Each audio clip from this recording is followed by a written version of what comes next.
mean, I know there's still a chance for the playoffs, but realistically, they look to be out of reach. And I'm curious, as you look at the long term of the team, Derek's contract, if he's injured, is guaranteed moving forward. So if you guys continue to play him, is that a, hey, we're sticking with him in the future? Or is that all things that have to be talked about? Yeah, I mean, I think there's a lot of things that are going to go into that bucket once we kind of sort through after tonight. There's other things too. I mean, we have guys that, Divine, is that worth playing, not playing, coming off IR, it's the guys that got injured, here this week or have some things that are nagging them. I think there's a lot of things that you start to, talk about relative to taking care of the people that are dealing with things like that, injuries or contracts, what have you. I think you got to consider all that stuff.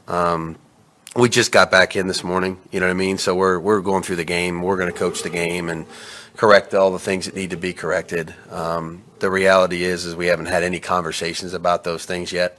As we go through the next 24 to 48 hours, I'm sure we'll sort through some of those things. But, we're aware of all those things too. Could be a possibility that maybe you turned it. I think there's a possibility that we would do the right thing regardless of the position. You know what I mean? Just in terms of the team. You know what I mean? So, like I said, Chandler went down, Denzel went down. Rushing those guys back. Divine is another one. I mean, there's a lot of things that could go into this.